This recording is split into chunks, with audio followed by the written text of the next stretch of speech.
Jadi kalau diperintahkan ibadah, cara merasakannya jangan menjadi beban kewajiban. Cara bacanya itu baca sebagai kasih Allah kepada kita. Kalau menjadi beban, nanti berat menerimanya, malas menunaikannya. Contoh kalau kita sedikit ingin detilkan misalnya, ya, wa'budu rabbakum, ibadah kepada Rabbmu. Kita bertanya, ya Allah bagaimana caranya? Lalu dirinci dalam Al-Quran, ya, tentang kualifikasi orang takwa. Ibadah pertamanya dalam bentuk sholat. Alladzina yu'minuna bil ghaibi wa yuqimunas sholat. Sholat kan contohnya satu, kita turunkan sholat misalnya.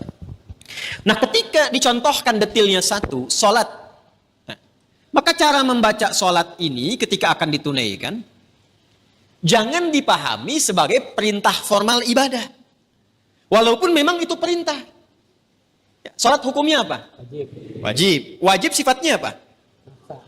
Kewajiban kan yang harus kita tunaikan, bentuknya perintah kan? Wa aqimus shalah, tunaikan oleh kalian sholat.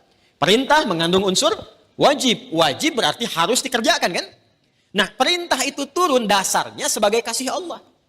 Jadi kalau perintah itu cuma bentuknya saja, formalnya untuk diberikan kepada kita, tapi di balik perintah itu yang harus kita rasakan dan tanamkan ke jiwa kita. Jadi ketika diperintahkan sholat, jangan lihat kewajibannya, karena nggak dilihat pun tetap wajib. Paham? Yang dirasakan itu maknanya, apa hikmahnya di balik ini? Karena itu ketika Nabi diutus pun bukan hanya menerangkan ini kerjakan, ini tinggalkan, tapi hikmahnya apa? Karena itu Nabi mengajarkan tentang hikmah karena diperintahkan Quran. Ya. Quran surah kedua Al-Baqarah ayat 151. Gak apa-apa lompat sedikit, kita masih di ayat 21, ya. Kama arsalna fikum rasulan minkum yatlu alaikum ayatina wa yuzakkikum wa yuallimukumul kitaba wal hikmah wa yuallimukum ma lam takunu ta'lamun. Jadi ketika diterangkan kepada kita ibadah, kata Al-Quran ada perintahnya dulu. Makanya ibadah yang ditanya perintahnya. Sebaliknya kalau urusan dunia, kan teman-teman sekalian, terkait dengan urusan dunia itu larangan yang dicarinya. Jadi kalau urusan ibadah jangan ditanya larangannya, karena sifatnya perintah. Ditanya dalil perintahnya apa. Saking sayangnya Allah, gak usah banyak-banyak, ini aja yang diperintahkan kerjakan. Jadi jangan tanya larangan. Kalau ditanya larangan gak akan ketemu dalilnya. Sholat subuh berapa rakaat? 2. Boleh nggak 3? Kan gak ada larangannya. Ada nggak larangan ditemukan sholat subuh 3 rakaat? Sampai kiamat kurang 2 hari nggak akan ditemukan. Karena memang salah pendalaman. Kalau ibadah itu yang dicari perintahnya. Kalau ada perintah kerjakan, maka turun ayat sebagai dalil. Ya, konsepnya begitu. Kama arsalna fikum rasulan minkum yatlu alaikum ayatina.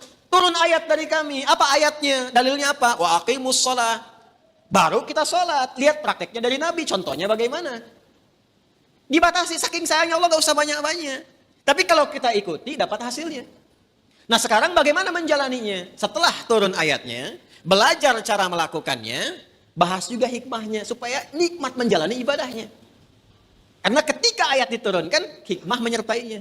Itu permintaan turunnya hikmah itu sampai dimohonkan 2 orang Nabi dan Rasul, ayah dan anak. Nabi Ibrahim dan Nabi Ismail setelah tuntas alaihimassalam meninggikan bangunan Ka'bah yang runtuh bagian atasnya di masa Nabi Nuh karena terkena banjir itu, tersisa pondasi. Nah, secara singkatnya ketika sudah jadi bangunannya itu berdoalah kepada Allah. Di antara doanya itu yang ayat 129. 129-nya, Rabbana wab'ats fihim rasulam minhum yatlu alaihim ayatika wa yu'allimuhumul kitaba wal hikmah wa yuzakkihim innaka antal azizul hakim. Ya Allah, mohon ya Allah, nanti utus Rasul yang terakhir itu. Rasul yang paling terakhir. Karena Rasul ini yang paling mulia. Ya, nanti setiap Nabi dan Rasul, nanti ketika masuk ke ayatnya kita akan bacakan. Itu semua Nabi dan Rasul bisa bertugas setelah mengambil komitmen perjanjian dengan Allah akan membantu risalah Nabi Muhammad SAW. Di risalah Nabi Muhammad itu sudah diviralkan di zaman setiap Rasul sebelum kedatangan Nabinya. Ya. Wa idh akhadallahu mitsaqan nabiyyina lama ataitukum min kitabi wa hikmati thumma ja'akum rasulun musaddiqun lima ma'akum la tu'minunna bihi wa la tansurunna Qala aqrartum wa akhadtum ala dzalikum isri? Qalu aqrarna. Qala fashhadu wa ana ma'akum masyahidin. Wa ana ma'akum minasyahidin. Jadi nggak mungkin ada rasul bertugas kecuali dalam tugas itu ada komitmen untuk membantu, menerangkan dan menguatkan risalah Nabi Muhammad SAW yang akan bertugas kemudian. Nabi Ibrahim, Nabi Ismail, itu keduanya bermohon, ya Allah karena ini rasul yang paling mulia, maka mohon ya Allah lahirnya dekat tempat yang paling mulia. Mana tempat yang paling mulia di bumi? Ka'bah. Di Makkah Al-Mukarramah. Karena itu satu-satunya nabi yang lahir dekat Ka'bah itu cuma Nabi Muhammad SAW. Nabi Ismail dimakamkannya dekat situ, yang dekat sumur Zam-Zam itu. Ya. Tapi yang lahir di situ hanya Nabi Muhammad SAW. Yang sekarang jadi tempat maktabah qadimah itu. Ya, perpustakaan itu, ya. Cuma sengaja disamarkan supaya menunjukkan kepada masyarakat itu, ya, tentang situs-situs yang benar tapi tidak digunakan sebagai bagian dari penyembahan. Kadang nyampe sana ada yang salah kiblat. Gitu. Salatnya ngadep ke situ, makanya dituliskan di situ pakai gambar-gambar dicoret begini. Nanti yang umrah saya terangkan beberapa bagiannya di mana lokasinya. Ya, nanti ada di situ dekat rumah Abu Jahal, ada di situ. Ya, rumah Sayyidah Khadijah. Nah, di tempat Nabi lahir itu ada keterangan di tembok sama gambar. Yang sujud dicoret, kan?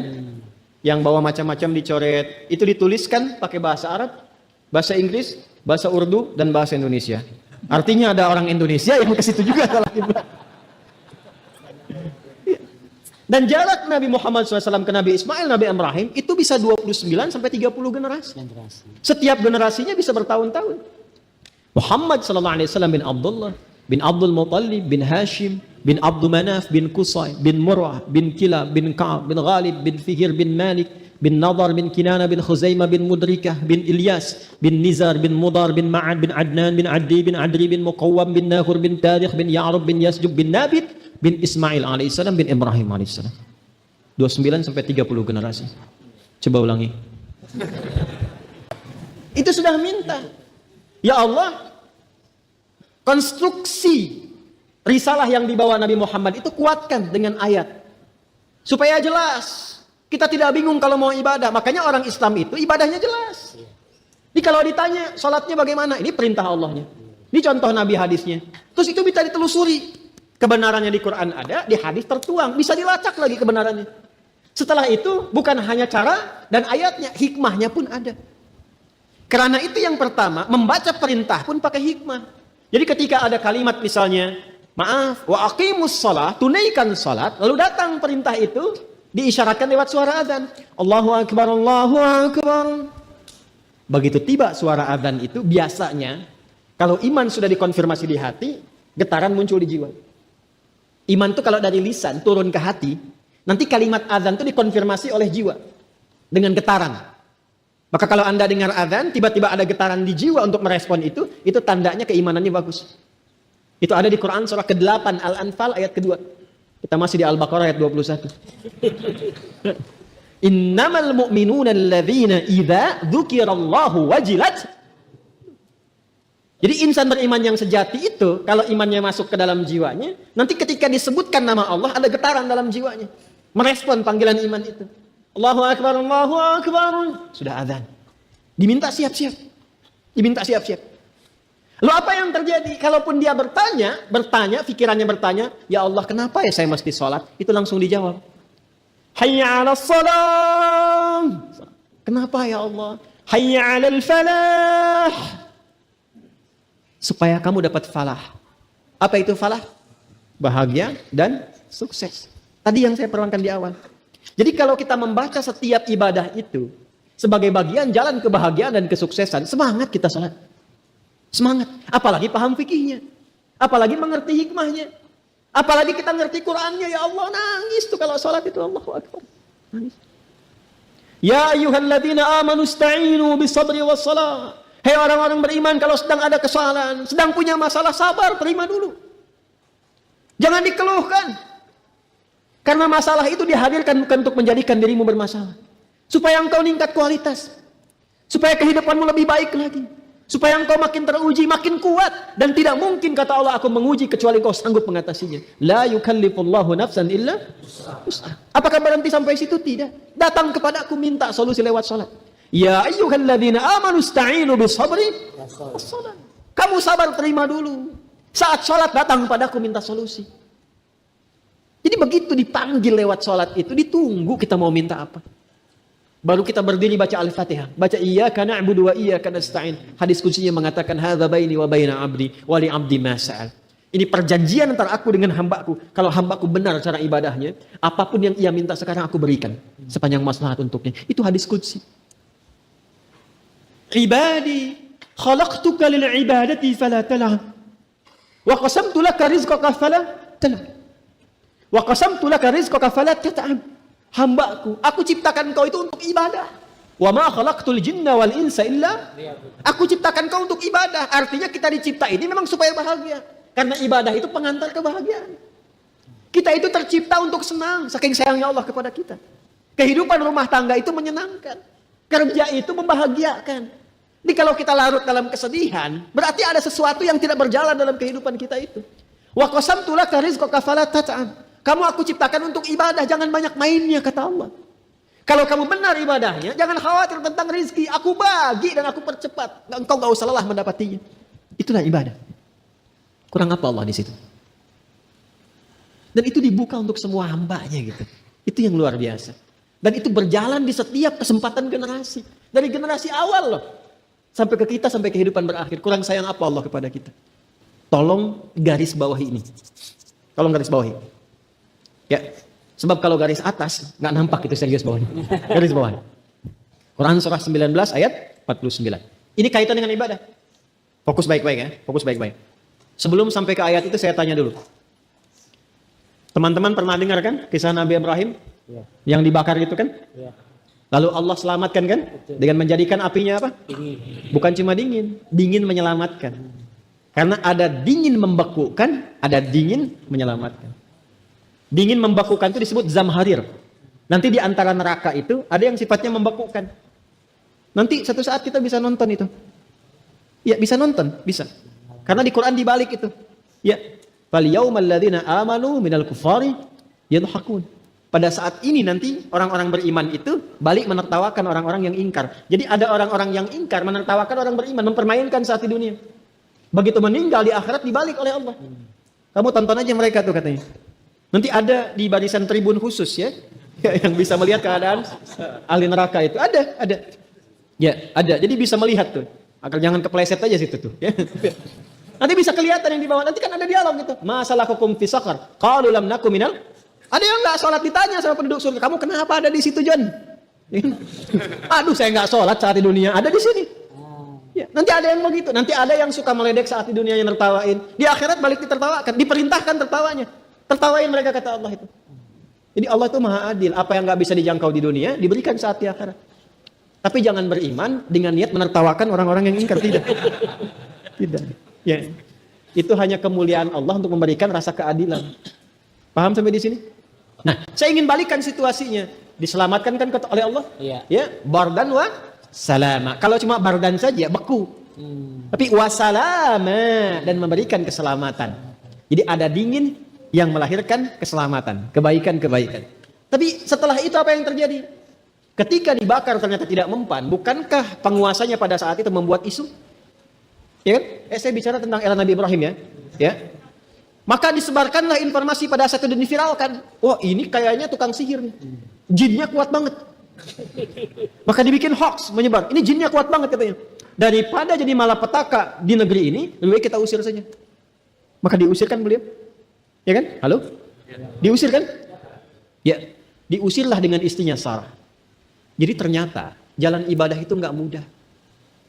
Ya, nggak mudah. Mungkin lebih sulit daripada jalan ninjamu yang kau tempuh.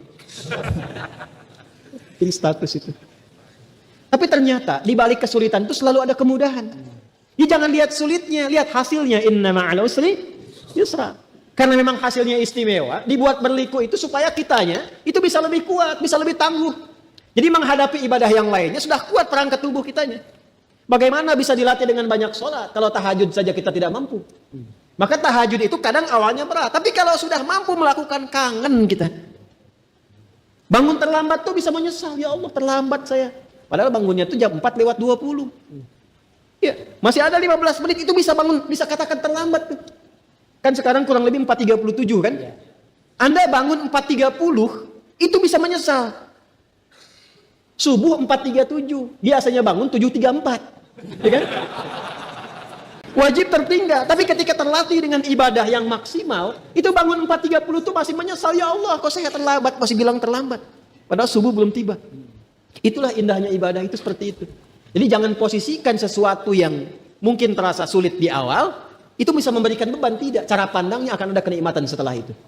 Maka apa yang terjadi? Ini fitrah ibadah. Jangan dikira untuk beribadah itu begitu mudah. Ya sama, Anda ingin sukses, jangan dikira membalikan telapak tangan langsung sukses. Mesti ada jalan kan yang ditempuh. Apa Anda berkata, saya ingin ke kajian, celing langsung ada di sini? Tidak. Anda harus melewati hujan kan? Ya kan? Dulu orang mendaki gunung lewati lembah. Ya kan? Sekarang menempuh jalan yang berliku untuk datang ke sini. Kalau Anda tidak punya harapan mendapatkan sesuatu, kenapa Anda harus menempuh jalan ke sini? Karena itu keyakinan itu penting. Maka apa yang terjadi? Ketika keyakinan itu diarahkan hanya lillah. Ini poinnya. Maka Allah berikan pendampingan kepada kita untuk memudahkan, plus janji jawaban bagi setiap yang Anda mohonkan, bahkan yang mustahil menurut manusia. Maka turunlah Quran surah 19 Maryam ayat 49 untuk merespon itu. Falamma i'tazalahum wa ma ya'buduna min dunillahi wa habna lahu Ishaq wa Yaqub. Itu Ishaknya belum lahir, Yakubnya belum ada. Dan belum terjadi, itu kadar Allah langsung. Jadi ternyata ketika Anda meninggalkan sesuatu yang dirasakan, menyenangkan, membahagiakan, tapi itu menyimpang dari ketentuan Allah, dan Anda ingin kembali kepada jalan Allah yang benar, mungkin awalnya nggak mudah, tapi ternyata ketika Anda milih saja ikhlas karena Allah, itu Allah sudah menyiapkan rencana yang sangat luar biasa. Mungkin nggak sekarang, tapi nanti. Karena kenikmatan terbesar itu, ketika kita melewati banyak rintangan, dan ketika mendapatkan hasilnya, nikmatnya berbeda dengan seketika Anda mendapatinya. Contoh gini nih, suasana begini, Anda pengen sekutang. Bisa, ini bukan kode ke panitia ya, bukan. Karena saya nggak biasa mengajar sambil minum, karena nggak mungkin. Ya, mengajar sambil minum nggak mungkin. Bisa. Nikmat mana? Begitu Anda pengen sekutang di luar, teng. Dengan yang kedua, Anda nyari dulu keluar. PTM nggak dapat ke Galaksi sampai ke Kemang, terus muter. Belok lagi sampai ke Pondok Gede, muter, nggak ada. Tiba-tiba nyampe sini, di pinggir situ ada, teng. Setelah itu Anda dapat sekutang itu. Nikmat mana? Yang pertama langsung ada di depan, atau yang kedua kita berputar dulu mencari-cari? Yang kedua. Makanya nikmatnya minum itu saat haus. Nikmatnya makan saat lapar. Karena itu terkadang kita itu memohon kepada Allah, kadang-kadang nggak langsung terkabul seketika. Supaya Allah menanamkan kenikmatan besar saat mendapatkan hasil yang kita mohonkan itu. Dan itu saat sedang berikhtiar, masih ditambah pahala. Udah minta aja dulu terus, minta terus. Pahala dikasih lagi. Sehingga ketika mendapatinya, ya Allah minta keturunan. Sebulan belum dapat, 2 bulan belum dapat, 3 bulan belum dapat. Ketika 3 tahun, itu nikmatnya luar biasa. Takbirnya bisa lebih kencang daripada takbiran yang Idul Fitri itu. Allahu Akbar, gitu kan. Kenapa? Padahal positif. Ya kan? Itu luar biasa.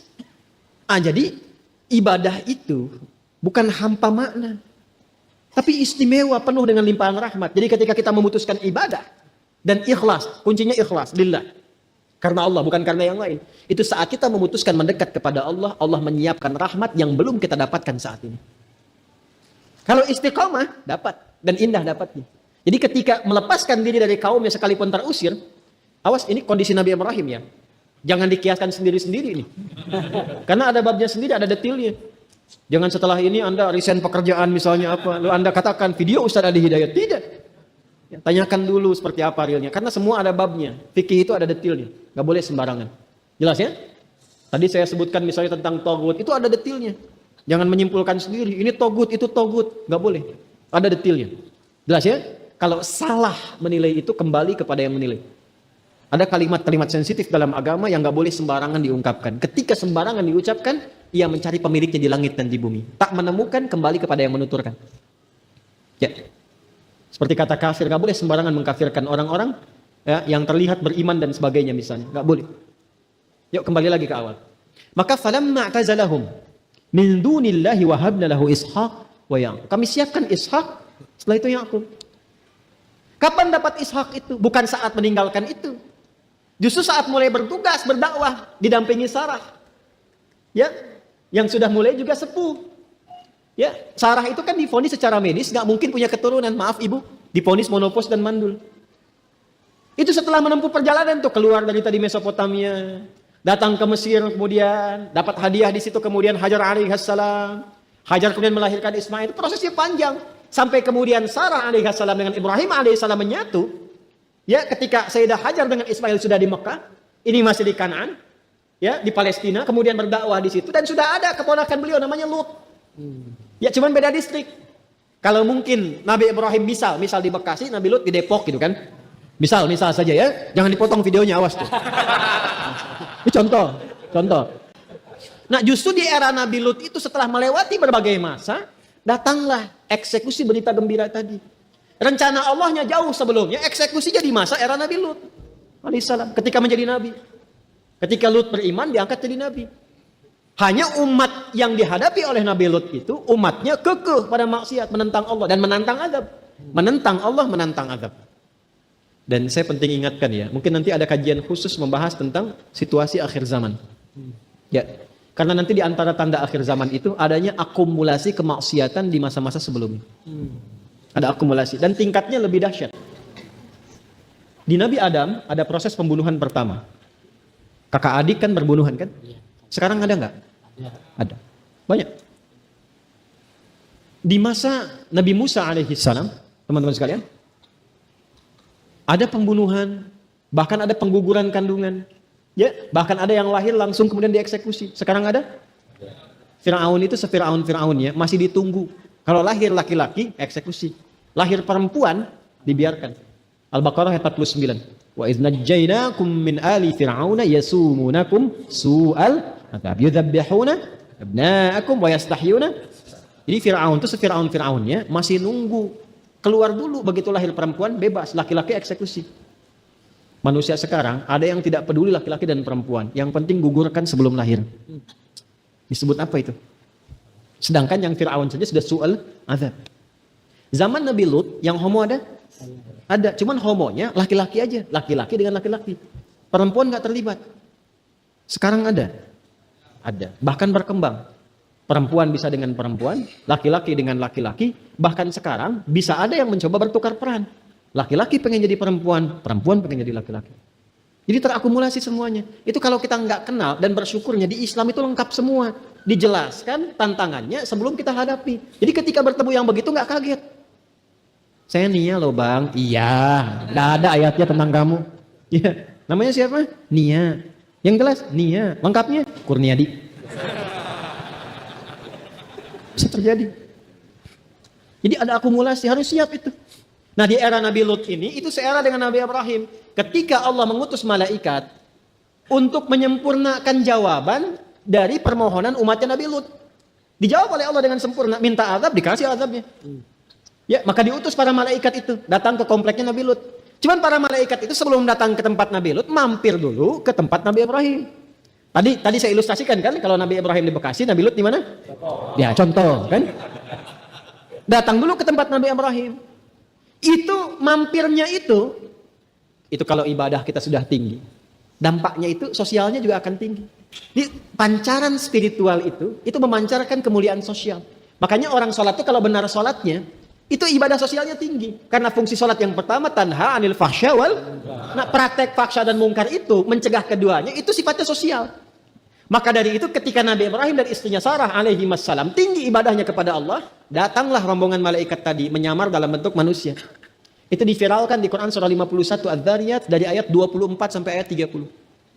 Hal ataka hadithu dhaifi Ibrahim al-mukramin. Indah sekali, Bu, Pak. Saya sarankan ya, mulai sekarang keluarkan kisah-kisah viral dalam Al-Quran. Nanti sebelum anak-anak tidur, bacakan ceritanya. Saya kalau anak-anak saya itu mau tidur minta cerita, biasanya saya suka ceritakan tentang kisah Nabi, Rasul dengan pendekatan kekinian. Jadi tanpa disadari mereka juga menghafal. Jadi ketika nanti menghafal surat dan ayatnya akan lebih cepat. Ya, Ahmad itu jenderal dalam tanda petik. Kemarin ngawal saya itu. Itu kalau ditanya dia jawab tuh. Nabi apa yang ditelan ikan paus? Yunus katanya. Nabi apa yang punya tongkat? Musa. Nabi apa yang menakwilkan mimpi? Yusuf. Ceritakan. Ya, daripada kisah yang aneh-aneh kan? Ya, dan seterusnya. Kita bawa ke situ. Maka Quran bertanya kepada kita, "Hei, hal ataka haditsu dhaif Ibrahim al-mukramin?" Kalau kita mengerti bahasa Arab itu ini dalam sekali itu. Kamu pernah dengar kisah Ibrahim dan tamu-tamunya enggak? Iddakhalu alaihi faqalu salama. Ketika tamunya itu datang mampir ke tempatnya, mereka mengucapkan salam. Assalamualaikum.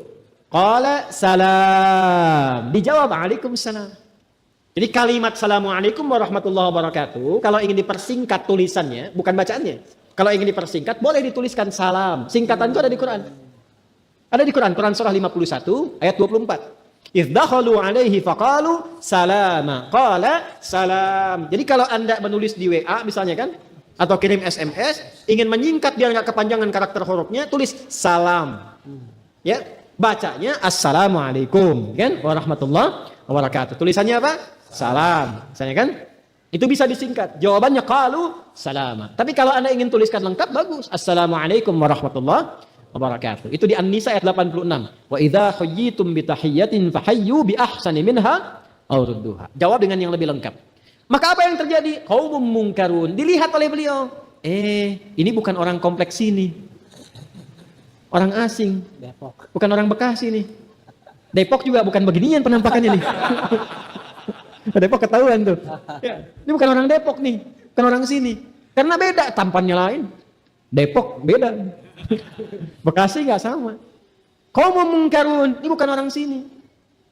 Karena tahu itu bukan orang situ, beliau berpikir, ini cara berpikirnya luar biasa nih. Karena tahu bukan penduduk lokal dan bukan tempat-tempat yang biasa beliau kenal, padahal beliau suka berpetualang, makanya disebut Ibrahim. Ibrahim itu nanti punya dua makna. Satu, ada yang mengatakan dari Abun Rahim, bapak yang sangat penyayang. Nanti saya jelaskan kemudian. Ada yang menjelaskan sebagai sang penyeberang yang suka berdakwah dengan melintasi tempat-tempat. Ya, datang ke sini dan sebagainya. Itu beliau sudah tahu, oh ini wajah-wajah Mesopotamia, ini wajah-wajah Mesir. Ini mah bukan. Tampannya luar biasa, tegaknya, bagusnya dan sebagainya. Ya, kau memungkinkan karena tahu ini bukan orang lokal, orang asing, maka nggak banyak ditanya. Beliau berpikir mungkin lelah di perjalanan, nggak banyak diinterogasi, langsung disuruh masuk duduk. Apa yang terjadi? Faragha ila ahlihi faja'a bi'ijlin samin. Maka bertanya kepada istrinya, "Ma, kita punya menu terbaik apa untuk menjamu tamu kita di malam ini?" Sempat-sempatnya malam-malam bikin gulai sapi. Malam-malam untuk menjamu tamu itu. Cuman persoalan mulai muncul. Faqarrabahu ilaihim qala ala ta'kulun. Tuh tamu setelah dihidangkan, udah gulai, udah ada semuanya. Itu cuma dilihat begini. Nggak dimakan. Tangannya nggak bisa gerak ke situ. Dari atas lihat ke bawah, kakinya nggak napak.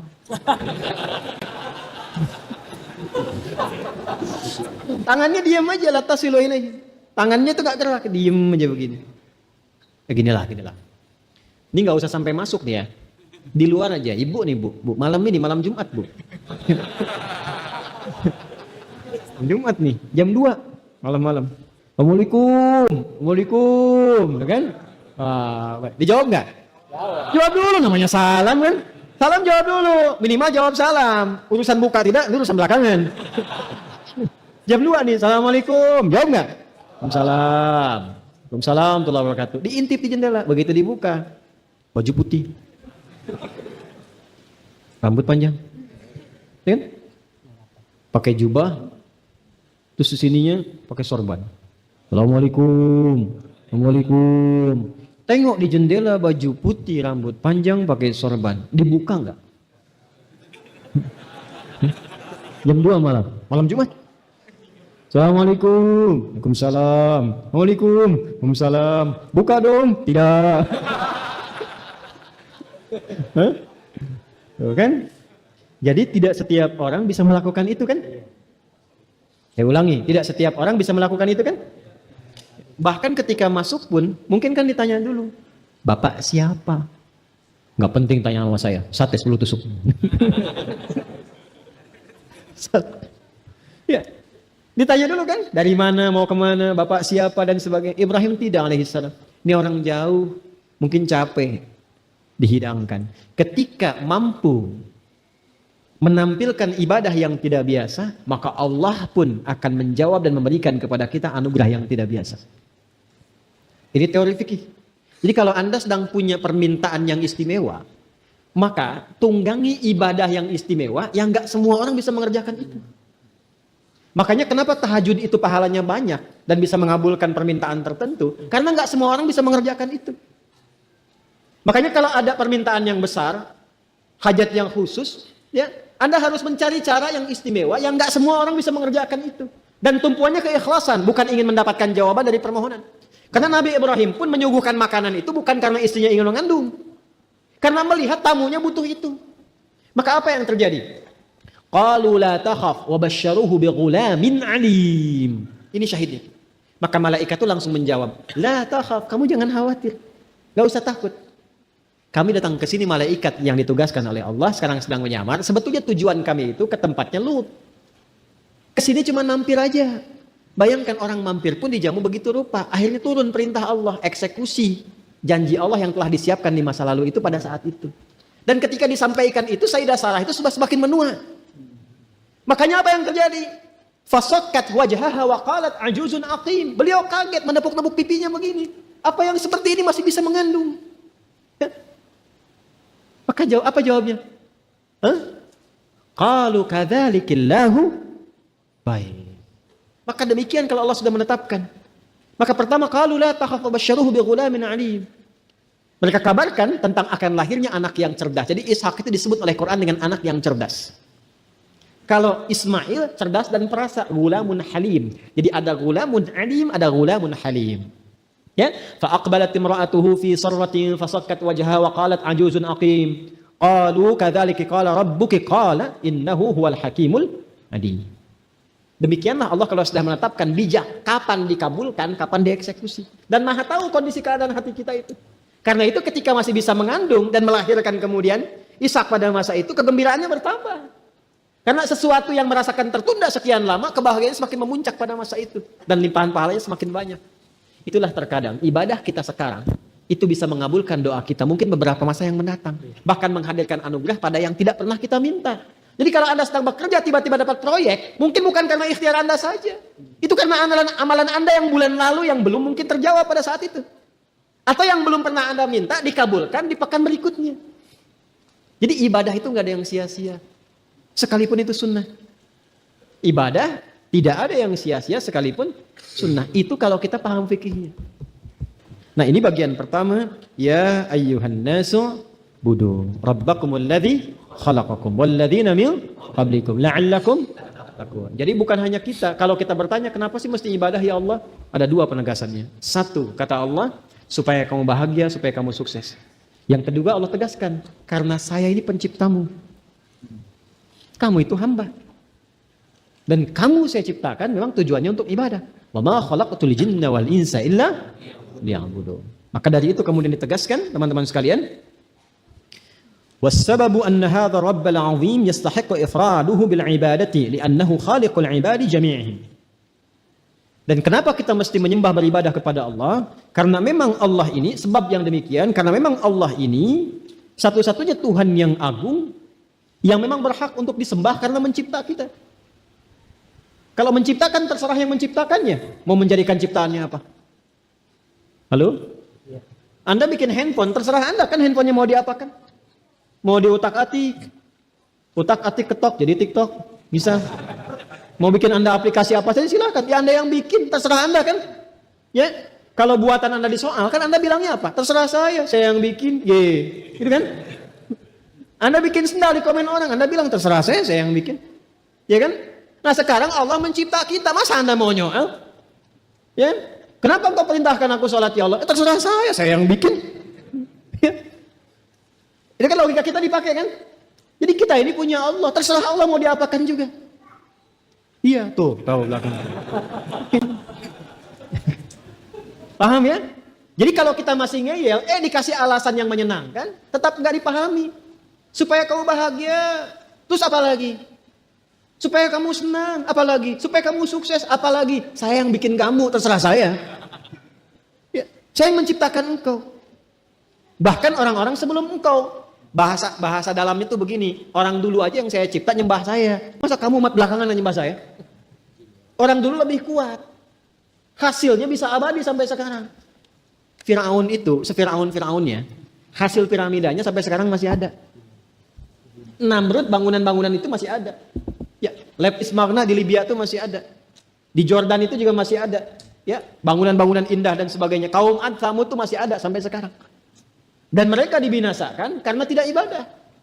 Diberikan jalan kebahagiaan abadi, memilih kebahagiaan semu. Sudah semu, sombong. Sudah semu, sombong. Itu yang bahaya tuh. Karena itulah kemudian Allah ingatkan kepada kita, aku pencipta engkau.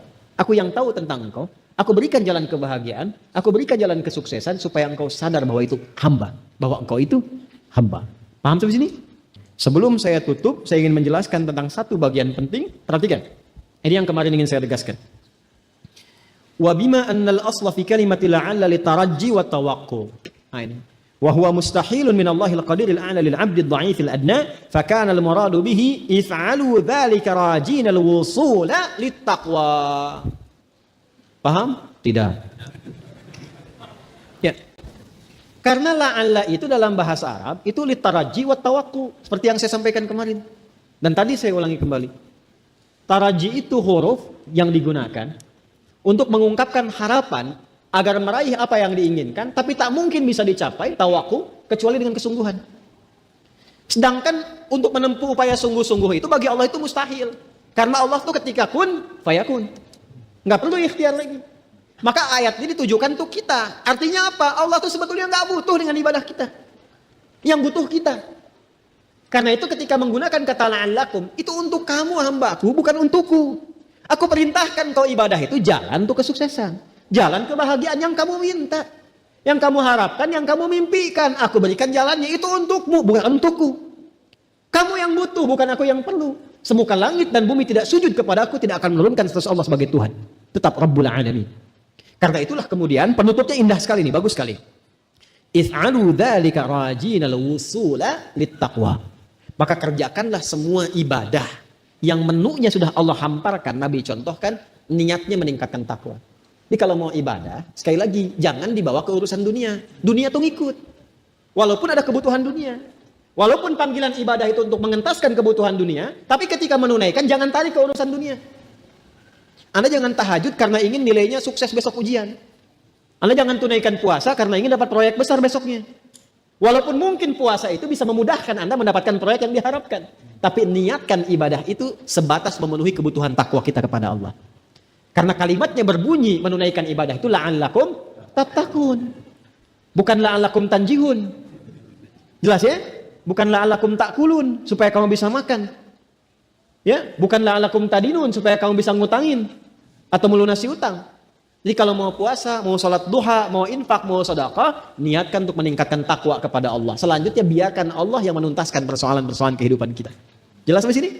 Ini penting saya sampaikan supaya nanti saat mempraktekkan ini semua kita tidak tarik itu ke dalam urusan dunia, terlalu kecil. Sekalipun diperkenankan tapi terlalu rendah itu. Sehingga nanti menurunkan keistimewaan yang sudah Allah siapkan. Allah kalau sudah menyiapkan BMW, masa Anda mintanya BMX? Maaf ya, BMW dan BMX ini cuma contoh. Jelas ya? Halo? Jelas ya? Nah, ini yang mesti kita pahamkan pada diri kita. Sebelum saya tutup, paham maksudnya? Paham. Jadi kalau saya tanyakan, siap kita ibadah? Untuk apa ibadah? Meningkatkan takwa. Supaya apa kita ibadah? Bahagia. Supaya apa lagi? Sukses. Jadi kalau diperintahkan ibadah, semangat kita? Besok subuh jam berapa? 4.37. Baik, kalau ada panggilan azan, pilih sholat atau pilih olahraga? Sholat. Kalau ditawarin 1 juta? Sholat. 10 juta? Sholat. 100 juta? Sholat. Mana tas saya tadi itu? Alhamdulillah, kita baru saja mendengarkan penjelasan yang luar biasa dari Ustadz Adi Hidayat tentang surah Al-Baqarah ayat 21. Dalam ayat ini, Allah memanggil seluruh manusia dengan panggilan yang lembut dan penuh kasih. Wahai manusia, sembahlah Tuhanmu. Melalui ayat ini, Ustadz Adi Hidayat mengingatkan kita bahwa ibadah bukan hanya untuk orang yang sudah beriman, tapi untuk semua manusia tanpa terkecuali. Ini bukti bahwa Allah tidak membeda-bedakan siapapun. Bahkan bagi mereka yang pernah jauh, pernah lalai, atau pernah berbuat salah, Allah tetap membuka pintunya dan memanggil dengan penuh kasih sayang. Pesan ini sangat penting, karena seringkali kita menganggap ibadah itu hanya rutinitas, kewajiban, atau bahkan beban. Padahal justru sebaliknya, ibadah itu adalah bentuk perhatian dan cinta Allah kepada kita. Lewat ibadah, Allah ingin kita lebih tenang, lebih dekat kepadanya, dan terhindar dari kehidupan yang kosong dan tidak terarah. Ibadah bukan untuk membebani, tapi untuk menyelamatkan.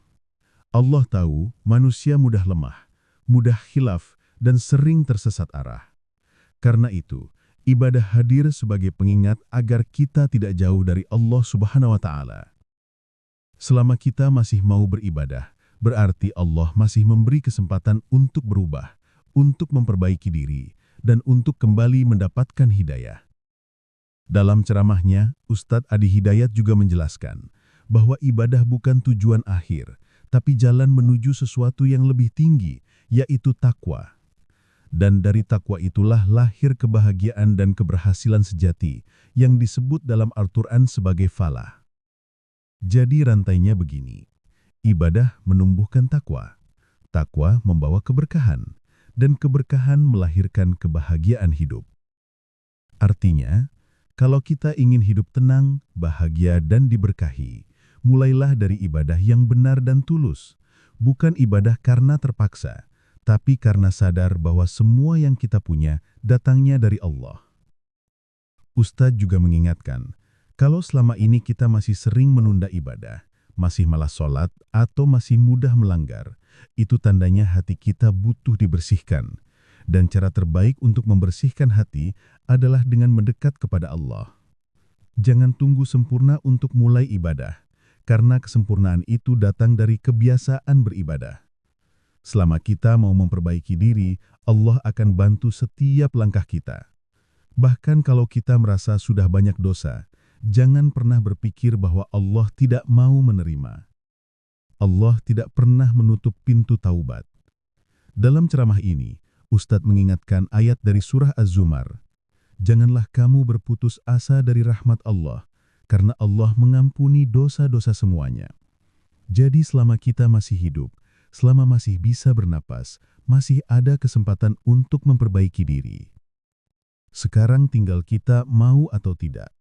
Mau terus hidup dalam kesibukan tanpa arah, atau mau mulai berjalan menuju Allah lewat ibadah yang tulus. Mari kita jadikan nasihat ini sebagai pengingat setiap hari. Saat azan berkumandang, jangan tunda. Saat hati mulai malas, ingatlah bahwa setiap sujud adalah bentuk cinta Allah yang sedang memanggil kita untuk kembali. Karena pada akhirnya, yang kita kejar bukan hanya dunia, tapi ridho Allah dan kebahagiaan di akhirat. Kalau kajian ini memberi manfaat dan membuat kamu lebih paham tentang makna ibadah, jangan lupa untuk klik tombol like, bagikan video ini supaya semakin banyak saudara kita yang bisa merasakan manfaat yang sama, dan subscribe channel ini agar kamu tidak ketinggalan kajian-kajian berikutnya bersama Ustadz Adi Hidayat. Di kolom komentar, yuk kita sama-sama doakan Ustadz Adi Hidayat, semoga Allah selalu menjaga kesehatan beliau, melimpahkan keberkahan pada ilmunya, dan memudahkan setiap langkah dakwahnya agar terus membawa manfaat bagi umat. Terima kasih sudah menonton sampai akhir. Semoga setiap menit yang kamu gunakan untuk mendengarkan ilmu hari ini menjadi amal kebaikan dan pembuka pintu pahala di sisi Allah. Tetap semangat memperbaiki diri, teruslah beribadah, dan jangan pernah lelah untuk menjadi hamba yang lebih dekat dengan Allah. Wassalamualaikum warahmatullahi wabarakatuh.